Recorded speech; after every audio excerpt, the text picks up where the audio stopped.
on TennisImageIvo Karlovic after winning his first-round match at Indian Wells, Calif, last week. CreditCreditKevork Djansezian, Getty ImagesINDIAN WELLS, Calif. It was 2011. Ivo Karlovic was already an ATP Tour veteran with graying temples, and his close friend and former coach Tarik Benhabiles was talking about Karlovic's serve and his future. "He has a huge weapon," Benhabiles told me. "He can play until he's 40 years old, no problem." Kudos to Benhabiles, who once helped Andy Roddick become a force, for knowing his tennis. But, above all, kudos to Karlovic, the 6'11" Croatian, for finding a way to fight and serve through everything life has thrown at him. It has hardly been, no problem, but Karlovic turned 40 on February 28, and he is definitely still playing. He has won 3 rounds at the BNP Paribas Open this year, and is now the oldest man to win a singles match at a Masters 1000 event. On Wednesday, with plenty of gray in his beard now as well as in his temples, Karlovic will deploy his fearsome weapon against Dominic Thiem, the No. 7 seed, for a place in the quarterfinals. At 25, Thiem is 15 years younger than Karlovic, but then just about everybody on tour is younger than Karlovic, including some of his former rivals who are now coaches. "He's older than me," said Ivan Lubitschek, the 39-year-old co-coach of Roger Federer, who remains the most prominent graybeard in men's tennis but is still Karlovic's junior at 37. Karlovic has remained a factor by overcoming a major Achilles tendon injury in 2010 and encephalitis in 2013, which caused debilitating headaches and left him temporarily without feeling in his right arm. He has remained a force by focusing on fitness and dropping weight to take the pressure off his knees and other joints. He is down to 225 pounds, from 245 in 2011. On court, Karlovic has learned to maximize his strengths and accept his weaknesses. He will never have a drive backhand, but his one-handed slice is crisp enough. And though his lateral mobility remains limited compared to his competitors, his forehand is huge and his serve and volley style is even more unusual and disorienting in this baseline-focused era. In truth, his style is often serve and no volley. He has slammed an ATP record 13,235 aces. Along the way, he has definitively proven, like it or not, that there is a place in a movement-based game for players of towering height like the 6'10" John Isner, the 33-year-old American star, and the 6'11" Riley Opelka, a 21-year-old from the U.S., who is hitting aces at a rapid clip of his own. "If you look at any sport, everywhere there are taller guys, so I know that is the future in tennis," Karlovic said, as he has said for years. Lubitschek, who had a huge serve of his own and will turn 40 this month, grew up playing junior tournaments with Karlovic in Croatia and elsewhere. It was a time of war in the former Yugoslavia, and tennis was often the least of the youngsters' concerns. Fearing for their lives, Lubitschek's family fled Bosnia and ended up briefly in a refugee camp in Croatia.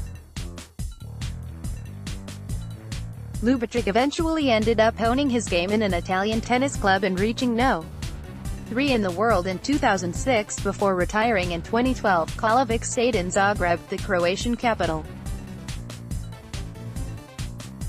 He was the son of well-educated professionals, his father a meteorologist, his mother an agronomist. "In Zagreb, there were not a lot of airstrikes, but I spent a lot of time in the bomb shelters," Karlovic said of his early teens. "It was always airstrike warnings, funds were short, and so was quality coaching and court time." Karlovic had already decided he preferred tennis to basketball despite attempts to recruit him. He would wait until the evening when the tennis courts in Zagreb were empty and then use the balls he could find and hit serves on his own, sometimes after dark. "It was the only way I could practice," he said. "I would like people to know that my serve is not only that good because of my height. I worked on it a lot." He did not find a regular coach until his early 20s, and despite his imposing presence he managed to fly far below the radar until the first round of Wimbledon in 2003, where, as an all but unknown qualifier in an age before social media, he upset the defending champion Leighton Hewitt in 4 sets on center court. "It was not easy. I was looking around at all these huge courts I never had a chance to play on before," Karlovic said.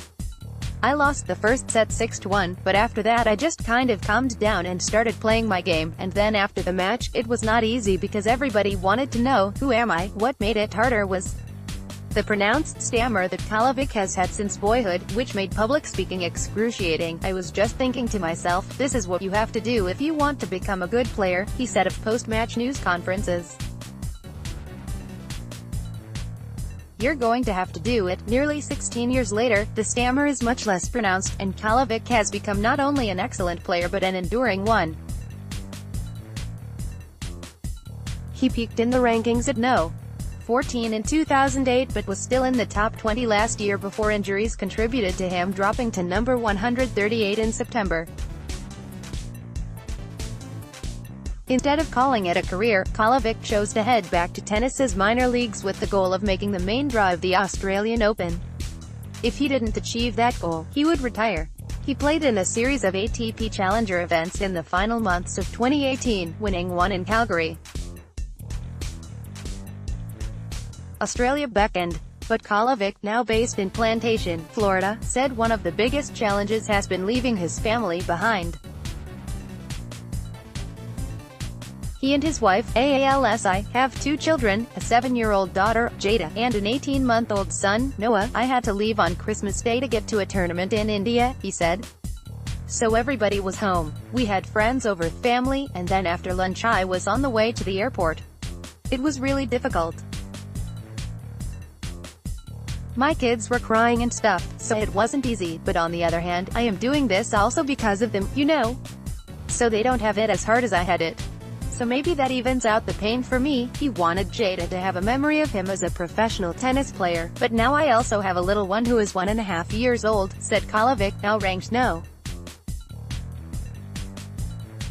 89. So yeah, I guess for him to remember me I'm going to have to play at least another 8 more years, presumably not even Benhabiles is ready to predict that.